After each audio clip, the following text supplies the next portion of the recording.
So, usually we've been going over these optimization guides that you've come to know and love, but today I'm going to be going over something a little bit similar and a little bit different. The original Fallout game. This game is very different than what some players might have experienced in terms of mechanics because it is an isometric, top-down sort of game where you move according to hexes, or you move diagonally up and down. You move in kind of like a zigzagging pattern when you want to go directly down. It's like tiles, and it's got a mildly strategic element based on unit placement and where your followers are and what weapons you give them when you reload. So it's got some interesting aspects, and depending on the way you play it, it can be just as fun as the fast-paced action experience that you get in Fallout 3 or New Vegas. And also, it has a very rich role-playing aspect. I'd say that both for Fallout 1 and 2. Fallout 1 nails a really dark, post-apocalyptic atmosphere, and Fallout 2 has a little bit more of like an anime style, like has a lot of pop culture references and a little bit of zany stuff, but nonetheless, it's a lot of fun. Anyway, today we're going to be discussing how to make your character as strong as it can conceivably be. So, once you make it out of the door of Vault 13, there are a few things you can do to improve your character. One of them is to go to Junktown and proc a scripted encounter with Killian Darkwater, where an assassin of Gizmos tries to kill him, and they will most likely kill the assassin, and it's good to participate and get a few pot shots in. With that, you'll get a free source of leather armor. There are a couple ways in this game to get extra armor, but leather could be good for now. Next, you want to go to Necropolis, and you want to go there and make your way through all the ghouls and the sewer routes. Then you'll find a group of underground ghouls that need to have a water pump repaired, and you can go find the parts, then go back to them and hand them the parts. They will give you some repair books, and then you want to go to the pump in the watershed area, talk your way past the mutant, maybe save and reload a few times, and then you should go and repair the pump. You get a good chunk of XP for that quest, and then you can go down into their vault and take their water chip without having to worry about dooming their community. Unfortunately, the mutants will end up taking over their community if you come back later, but that's pretty much a good way to get some early repair books without having to pay for them.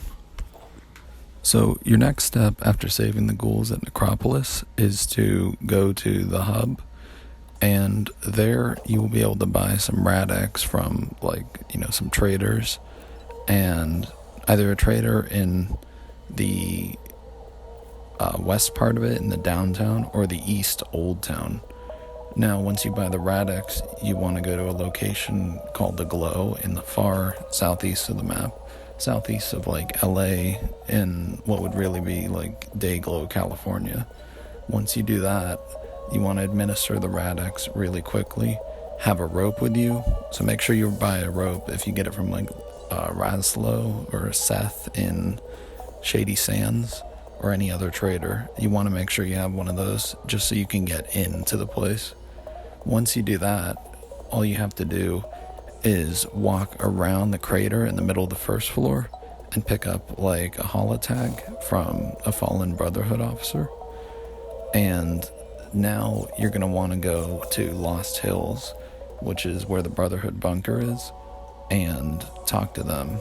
While you're in the hub, it's important perhaps that you pick up some books called Dean's Electronics from Miss Stapleton's library, and those books will give you bumps in repair if you have your difficulty set to hard for non-combat skills. They will give you points to repair, but if you need to bump it a little bit to get it to the margin, then you might need to add some points. from your leveling up. Now, that all depends. Maybe you don't need to do that because maybe you can just afford to buy enough books. But nonetheless, if you raise your level or you lower the difficulty in the game, then you can raise your non-combat skills over the margin if you want to kind of be cheesy. Now, when you go to the Brotherhood, assuming you have 75 repair, you can go down to a Brotherhood guy on the 3rd floor that's sitting by an old suit of power armor, and he'll tell you can have it if you can repair its servo motors. So you have to get the actuating part from the requisitions guy on like the 2nd floor that'll give you your Brotherhood combat armor. And actually he's on the 1st floor, but he will give you this part, the Brotherhood's requisition manager on the 1st floor, if you pass a speech check with him, but you only get the opportunity once. So you might want to save or reload at that time, make sure you have adequate speech.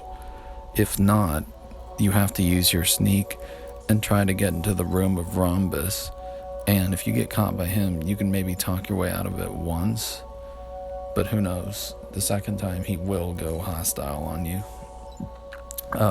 Once you get that part, you can go back to that same Brotherhood member and give it to him. And if you have 75 repair, you might want to save and reload here too. You can get that power armor working and in your inventory. So there is another source of power armor, but this one is the easiest way to get it.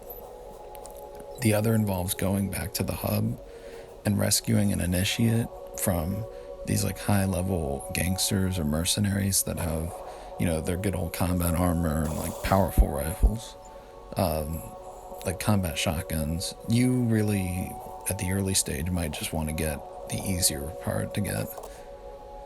Now, you can also get a super sledge from that quest, but the simplest way to get a super sledge would probably be to just buy one from Jake in the hub. Now, if you want that, you might just want to take gambling points and then spam the keys 1 and 4 on your keyboard to get, enough money from gambling. But you need to have a certain gambling level that's adequate. I'd say it's a very practical skill for anything that you need involving money, because it can obviate the need for acquiring money. Money can often be scarce after all. You might have to do like time-consuming caravan missions or quest, stuff like that, or get lucky and just like scrounge for it. But gambling can make all that almost easy and unnecessary. So if you have enough Radex and you're willing to explore the glow either the first time or again, you might have enough radiation resistance just even with 1 Radex that's well used to get through the glow. In the glow, there is a free plasma rifle in one of the lower levels, but if you don't want to get it from there, you can always get it from the gun runners in the boneyard area later on.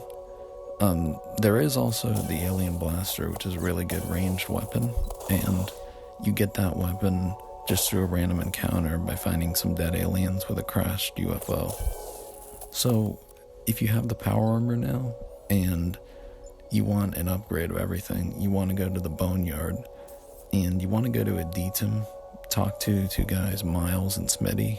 One is a good tinkerer with weapons, and one is a guy who's good with chemistry.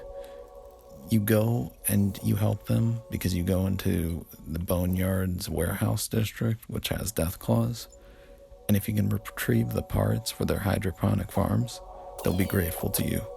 You have to survive the Deathclaws, which can be done with companions easily. You can just give your companions a shotgun for Tico, 223 pistol for Katia, and for Ian, a 10mm SMG. So they're a little bit vulnerable, but depending on how you offer the firepower to the Deathclaw, whether you're getting fast shot and bonus HTH or fast shot and bonus rate of fire, you can definitely take them down pretty easily if you have a decent weapon. So you just go get that part, you go back to them in Aditum, and then you fix their hydroponic farms, and then you will have the opportunity to get a turbo plasma rifle for free. And if you go back to the hub, you can buy some chemistry journals, bring them to Miles, and he'll upgrade your power armor so that you get the best power armor, or any armor you can get in the first game. So probably the most efficient, systematic way to reach level 21 in this game is to have the power armor and have a super sledge, and then go to the boneyard in the warehouse district and fight the Deathclaws on the surface there. And then once you kill them, retreat from the area into another zone and wait like 6 hours or maybe 12 hours both to heal and for them to respawn. Because they have like a mother, it'll keep reproducing Deathclaws until you destroy the nest. So you can continually do this. And in my case, it seemed to have taken about like 175 Deathclaws to end up reaching that level, but it's probably more reliable.